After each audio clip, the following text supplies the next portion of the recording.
and we're going to be discussing flooding in Nigeria from an environmental expert's perspective. And we have joining us via Zoom Dr. Haruna Manu. He is an environment safeguard expert. Good morning, Mr. Haruna. How are you doing today? Okay, first of all, can you help us Hello, can you hear me understand the now? current state of flooding in Nigeria? What exactly are we dealing with? What exactly is causing the rate of flooding that we have right now in the country? Okay, thank you very much. Good morning, everyone. Actually, from environmental perspective, there are so many reasons why we have flooding in Nigeria for the past few years. And record has shown that flooding has become like a yearly occurrence in Nigeria. We all know heavy rainfall and dam releases are immediate triggers. However, poor urban planning, deforestation and weak infrastructure and climate change are also drivers of flooding. Over the years, we have recorded flooding in Nigeria, and unfortunately, we have failed to learn some lessons. Let me take you through memory lane. Can you hear me? Yes, I can hear you. Good. Let me take you through memory lane. In 2012, there was a nationwide flooding that took place between July and October. And it affected almost all the state of the Federation, especially Kogi State, Benue, Bayelsa, Anambra, and Delta states. And according to statistics that is available to us, about 7 million people were affected, 2.1 million people were displaced, 363 deaths were recorded, and properties worth 2.6 trillion approximately were lost. And the data went on to show us what the immediate causes and the remote causes. Amongst the immediate causes were excessive rainfall, sudden release of water from Labduga Dam in Cameroon. But look at the remote causes. Poor urban planning. This is within our control as a country or as states. Rivers were silted, and we have unregulated settlement along floodplains. Now, let's look at 2022. There was a nationwide flooding between June and October 2022. And it affected, again, about 30 states were affected. Bayelsa, Kogi, Anambra, Jigawa, Benue were worst affected. According to statistics available to us, 1.4 million people were displaced, over 600 deaths were recorded, hectares of land, 3,000 hectares of land or farmland were destroyed. And look at the immediate cause: prolonged rainfall, overflow of major rivers, especially from Labduga Dam, from our neighboring country here, Cameroon, and the immediate cause: climate change, blocked drainages, deforestation, and poor urban planning. I am taking you through this memory lane so that we can trace the trend and look at the immediate and remote causes. The data we have here is available for everybody, from NEMA report of 2012 and from NIMEA report of 2012, even from World Bank report of 2014 on Nigeria flood damage assessment. All this data is available for everybody to see. So the immediate cause and the remote causes, we have to work on the immediate cause and the remote causes. What is it that is beyond our control as a country? We all have urban planning boards in this country. Urban planning boards are meant to regulate or control development. You see people building houses along water courses. And whenever there is flooding, we say, yeah, there is flooding, and people's lives were affected. In the first place, people have blocked waterways. Let's look at 2018. Flooding that took place in Benue, along the Niger Benue trot. Kogi, Niger, Anambra, and Delta State were affected. 119 people were recorded and lost their lives. Thousands were displaced. Then look at the immediate and remote cause. Sedimentation, poor dam management, lack of urban planning. This report is available with NIMET, with NEMA 2018, and even Times newspaper, Premium Times 2018 reported this issue. And let's look at another event in 2010. Between July to September, we recorded flooding in Sokoto, Kebbi, Jigawa, and Kano. More than 300,000 people were displaced. Crops, livestock were lost. What was the immediate cause? Poor watershed management, land degradation, poor urban planning. This is available in NEMA report, annual disaster report of 2010. Yes. So look at the trend. Look at the immediate causes. Look at the remote causes. What is it that we're doing? Is it largely behavioral or system failure? Now, let's look at Mokwa of recent, Mokwa in Niger State. The flooding took place between 28th and 29th of May. It was a pre-dawn flooding. Impact, about 200 people were confirmed dead, 160 to 200 missing, 121 injured, and 3,000 households were displaced. Are you with me? Of course, I'm with you. I'm with you. Very good. Now, let's look at the immediate cause. Heavy rainfall of short duration. The rainfall fell between 3 a.m. to 6 a.m. And the amount of rainfall was so high that the available drainage system in the state could not harbor it. So there was flooding. And there was a collapse, an excessive dam release, and nearby the dam failure. So look at the remote cause. These are the remote causes. Look at the immediate cause. Poor urban planning. People built homes along water courses. People failed to adhere to early warnings given by NIMET. So all this, we are taking this memory lane and this data to see what has been wrong with us as a people. I always say this: the problem of flooding in Nigeria is largely behavioral and system failure. We have urban planning board that don't regulate development. You allow people to build homes and houses along water courses, and whenever there is flooding, we start to complain. Water, as we all know, it must always create a way for itself. Once you block it, it will always find a way. So why in the first place, why are we blocking water courses? If we know this is the waterway, why should we allow development to take place along such water courses? Which we know at the end of the day, whenever there is heavy rainfall and water released from our dams, there is bound to be flooding, and people are going to be affected. So the issue of flooding, despite the fact that we have heavy rainfall that we cannot control, we also have our own issue as a people, as a country. Our system needs to work to the extent that we can regulate development. We can regulate planning or development in our urban cities.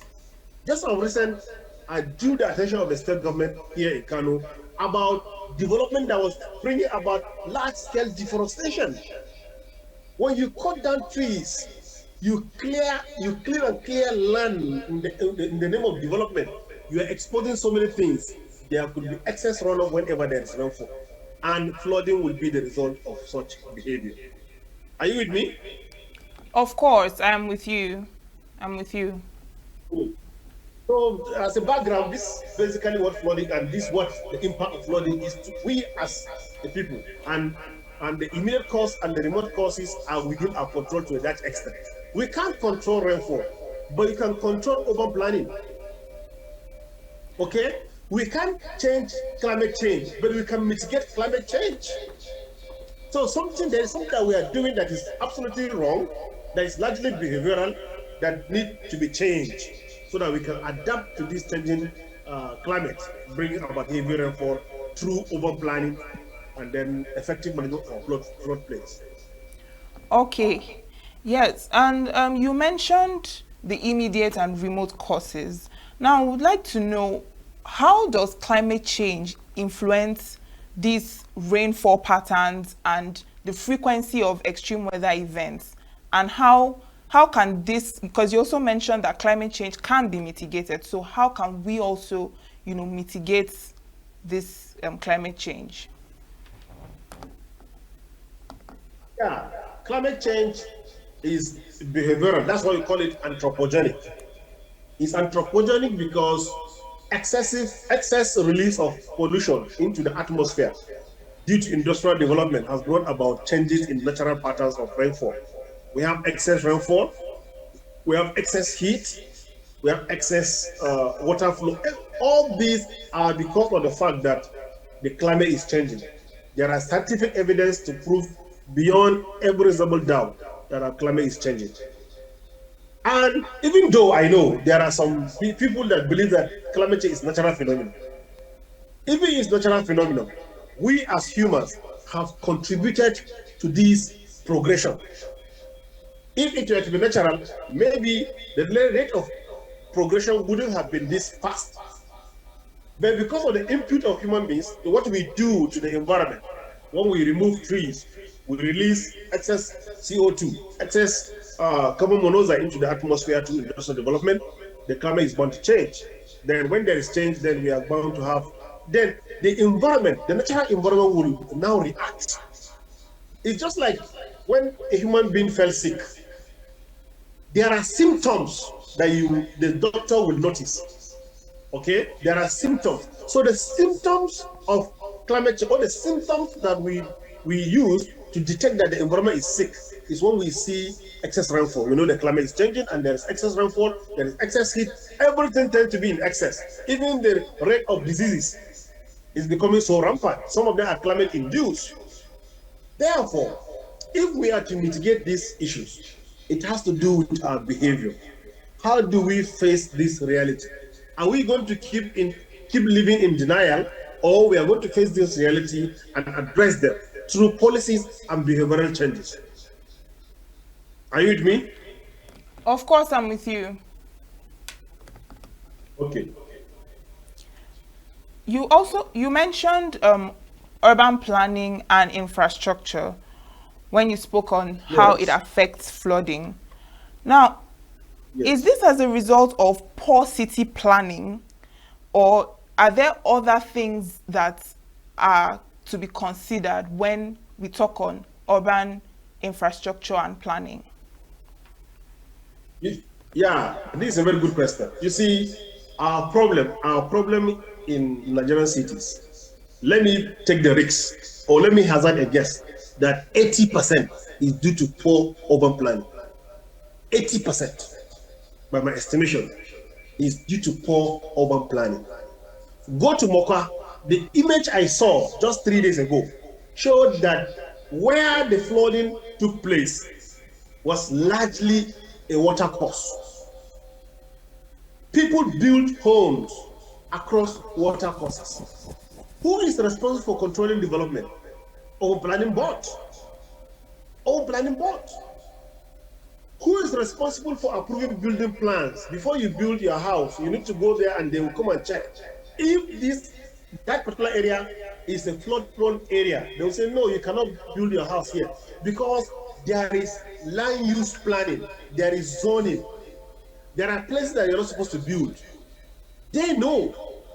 So 80% of our flooding issues in this country is largely due to poor urban planning. Then the other factors will now take the remaining 20%, which include blockage of drainages. Okay, blockage of drainages. People are not dumping their waste inside drainages, thereby blocking water courses. But if we properly plan our cities, properly control development, these issues could be reduced over 90%. And moreover, most of our dams are highly silted. They cannot accommodate the amount of rainfall that is coming that we are not experiencing. Our dams are heavily silted. We have seen cases where dams broke down, or dams are being overflowing through their various spillways. So we need to address these issues for us to be able to confront flooding. Flooding, to a large extent, is something that due to excess rainfall. We know excess rainfall due to climate change. But how do you adapt? You adapt through proper planning. Make sure the water courses are cleared. Whenever there is excess rainfall, the rainfall can now the runoff can run down to the streams, rivers, and to the oceans. You understand what I'm saying? Yes, of course. Yes, I understand what you mean. Now, we know that flooding, of course, comes with a lot of damage. But beyond the visible damage that flooding comes with, what are some of the other environmental and health consequences of frequent flooding? Yeah, you see, whenever there is flooding, our water systems are most likely going to be contaminated. And when we have contamination of our drinking water, the end result is failing health system. People will now start developing health issues like diarrhea, malaria, typhoid, and other health elements. So, because there is a direct connection between our health, our body health, and the environment. If the environment is contaminated because of flooding, because during flooding, a lot of things, this flood comes with a lot of things, a lot of contamination, a lot of pollution. So underground water sources will be polluted. Even our tap system where they have, I don't have it, where they have, will be contaminated. And once you take in contaminated water, everybody knows the end result. We don't need to spend too much time about this because everybody knows the end result of taking contaminated water. So we are directly, or we are as healthy as our environment. Are you with me? I'm with you. I'm with you. Okay, now looking at issues surrounding, still on the issue of flooding, what environmental policies or strategies do you think or are currently in place to control the risks of flooding? And do you think that they are effective? Well, we have laws, we have policies. The issue, as you rightly asked, whether they are effective. We have urban planning laws across the country. Each and every state of this country has urban planning laws. As Nigeria as a country, we have our own urban and regional planning law that talks about regulating development, controlling development along water courses. So this is very key. This needs to be reinvigorated. The urban planning board needs to be empowered. Yes, taking into consideration the environmental impact of development. By so doing, we'll be able to control development along water courses, or we'll be able to zone. That's what we call land use planning or land use zoning. It's not everywhere. You are not supposed to build everywhere. Sometimes when I see people building in some place, I begin to wonder whether we don't have any element of government in this place. Another thing that we need to do is what we call nature-based solution. Yes, nature-based solution. If you go to our urban centers, how many open spaces do we have now? How many open spaces do we have? Open spaces have the capacity to absorb excess water. Apart from regulating local climate, they have the capacity to absorb excess water, rainfall water, or flood water. So when you have open spaces like recreational parks, they are not only playing the role of providing recreational facilities. No, they are also regulating the local climate and absorbing excess water from the environment. How many of these open spaces do we have in our urban cities? I believe you agree with me, they are far less of percentage than they were used to. So nature-based solution, by planting trees, allowing our open spaces to remain, How do you conserve our open spaces, urban open spaces? These open spaces, they play a critical role in absorbing excess water. So these are some of the nature-based solutions that we can adopt. More so, we can also inculcate this habit of developing buffer zones. Buffer zones between industrial areas and communities and residential communities. There should be a buffer. Trees should be planted along these buffer zones. So development of buffer zones, maintaining of open spaces could help in regulating urban excess water whenever there is flooding. In addition to regulating development, urban planning board across all states should rise up to the occasion by enforcing development control. People build homes where they're not supposed to build, along water courses, along riverine, along watershed thing. So this is not supposed to be. Are you with me? Of course, I'm with you. Now, looking at there are certain regions or certain areas of the country that are more vulnerable to flooding. Can you give us an overview or share with us why their areas are more prone to flooding, and if there are any special measures that those areas need to take to control the effect when the rains come? Yeah, you see, to be frank with you, all states in Nigeria are vulnerable to flooding. All the states. If you look at NIME report recently released, states like Kano, Niger, Kogi, Jigawa, Bauchi, in fact, all the states of the Federation are vulnerable to flood, some element of flooding. So we don't need a disjointed approach. We should have a holistic approach from the national level to the local government level, because each and every state, each and every local government in this country is vulnerable. Check NIME report and see. When I saw the report just recently, almost all other states were classified as vulnerable at different level of vulnerability anyway. So if you look at the report also, most of the southern states are also vulnerable. So the issue is, how do we have a coordinated approach from national level to state and local government level? How do we involve communities in controlling flood, community-based flood action? How do you now train communities on how to evacuate, how to respond early warning? How do we stop people from building along? How do we invite nature-based solutions by way of planting trees, greening our environment?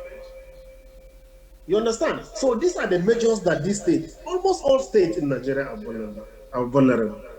Okay? So we should have a national focus, national coordinated focus against flooding through coordinated policies, through imbibing nature-based solutions across states and local government. If there are open spaces, how do you preserve these open spaces? How do you make them green? How do you plant more trees? One thing is this: I always preach planting of trees, because as it is, trees have the capacity to do so many things in our lives. Apart from what we breathe in, oxygen, they regulate the environment. They absorb excess rainfall. This is nature-based solution, and it's very cheap. Each and every one of us can afford a single tree. How many have you planted? How many have I planted? How many are people out there planted? So this is the issue. Issue of flooding, each and every one of us has a role to play. Even if you're planting one single tree, you are now deploying the nature-based solution into action. Thank you. Now, do you think that the Nigerian Meteorological Agency and other weather bodies are doing enough when it comes to giving early warnings as to when, the weather and the intensity of the rains that are to come? Do you think they are doing enough? Yeah, they are doing their best, but maybe their best is not enough. Yes, they are doing their best, but maybe their best is not enough. I always challenge them in the area of sensitization.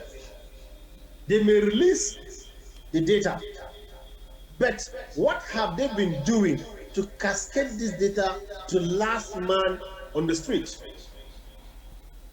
They only publicize it in the print and electronic media, and that is all. What have they done? I know it is their mandate to equally sensitize people on how to avoid these kind of issues. So it is not enough for them just to reel out data that flooding will take place in this state. No, what have they done? Because effect of flooding is individualistic. Effect of flooding is individual. It affects individual homes. So what have they been doing to cascade this information to last man on the street that would finally be affected by flooding? People don't get to know. It is only me and you that are always survival, that we have the where to tell, to have data, or we have access to electronic media that get to know of this. But the man doesn't know anything about this. So if they are doing anything at all, it should also include cascading this information and then training communities on how to avoid the dangers of flood whenever it occurs. So it's not enough to reel out data. It's not. I don't think it's enough. I don't think it's enough. Maybe that is their best, but that their best is not enough. They should also go ahead to carry out sensitization across local government. They have the mandate. It is their mandate. It is their mandate. So they should do more than what they are doing currently. All right, and still on the effects of this flooding, we've spoken of the drainage system and all the other things, but do you think that this flooding also affects food security in Nigeria? Absolutely yes. Absolutely yes. In the data I read out earlier, I told you in 2018, about 300,000 hectares of land, farmland, were destroyed. 3,000 hectares of farmlands were destroyed in 2018. So you can imagine the loss in terms of livestock, in terms of food. So of course, in fact, it further compromised our food security system.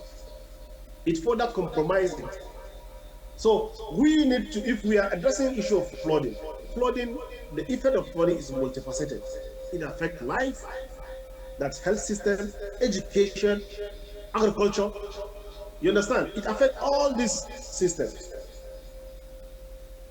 Flooding caused destruction of farmlands. By the time you take out 300,000 hectares of land, what have you done to the farming system? What have you done to the crop and cropping system? What have you done to the food security of our nation? Your guess is as good as mine.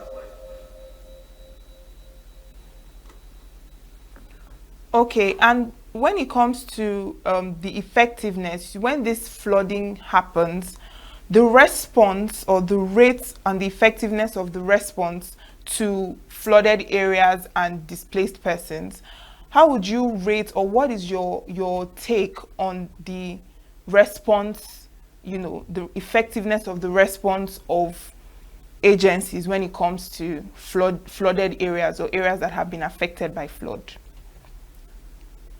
Yeah, the rate of response is not satisfactory. Actually, it's not, to me, it's not satisfactory. I don't want to scale it on percentage, but I just call it not satisfactory. They have been doing their best, but it's not satisfactory. They normally come when the destruction has already taken place, and we should have an emergency response plan. A situation whereby we lost in Mokwa. The data we have shows that 200 people lost their lives. 121 people got injured. You understand? So if 200 people lose their life due to flooding, it means the agencies that are supposed to be at the top of this situation, maybe they came very late. Some people could have been rescued. Our rescue operation is largely non-functional. In a situation whereby you are losing, in the other data that I checked, we lost about 199 people. If there were early rescue plan on ground, rescue response on plan or on ground, that loss of life could have been reduced drastically. So our response plan need to be reinvigorated and need to be refocused to be responsive enough, timely enough. Thank you. And looking at solutions to this issue, of course, we know that research is a very important part of coming up with solutions to issues like flooding. Now, do you think that there is enough investment when it comes to local research and development to help with finding better solutions to this issue? Let me be factual with you. The issue of research, our academic institutions have done a lot. They have done a lot in terms of researches. In terms of researches to identify underlying causes of flooding. What is lacking is implementation. Go to our various universities. I am sure you're going to see thousands upon thousands of researches on flooding in this country. Go to BUK, go to ABU, go to University of Lagos, go to Osaka. There are so many researches on flood and flooding impact. The underlying causes have been identified. Now, what I just gave you, these are data from government agencies. The data I just read in 2012, between July and October, this data came from government agencies. It means we have the data. We have the data. What is now incapacitating us is the response. How do you respond to this data? Okay? The data I just read out, most of them, look at this data, is from Nigerian Meteorological Hydrological Service Agency, 2022 report, flood outlook report. So the government and our academic agencies, academic bodies, academic institutions, they have done a lot. We have the data. What is now impeding our progress is how do we respond to this data? How do you respond to these researches? How do you inculcate the recommendations of these researches? Go to our shelves in the university, you see wonderful researches on flood. So flood is not an issue that we should go outside looking for a solution. We shouldn't go outside looking for researches or anything to mitigate flood issues in this country. We have the data, we have the researchers, we have the experts. What we just need is a committed leadership to address flood. Are you with me? Yes, I'm with you. And before we let you go, Dr. Haruna, what role do you think that environmental education and community involvement play when it comes to managing and preventing floods? Yes, environmental education is very key. That's what we are doing now between me and you. That's what we are doing. Raising public awareness, environmental education. This role is supposed to be a role that is to be played by all the agencies of government responsible for disseminating information about flood, ranging from NIMET to Hydrological Services Agency to NOA and all mass media. In fact, all mass media should create environmental programs to educate our people about these issues. So of course, it will go a long way, but the government need to take the driver's seat. All these agencies, it is their mandate. Let us see them doing it more than what we are doing. We are doing our part as individuals. You are doing your part as mass media, but the government need to take the driver's seat, provide the enabling environment for other people to come in. What is the government doing? We are doing our part by educating the people, but these agencies of government that read out data, they should go beyond reeling out data to cascading it to the last one on the street who finally get affected whenever there is flooding. Okay, thank you so much for spending time with us to discuss this topic, Dr. Haruna. It's a pleasure having you on the program. Thank you so much. Have a wonderful day. See Nature TV. News in your pocket.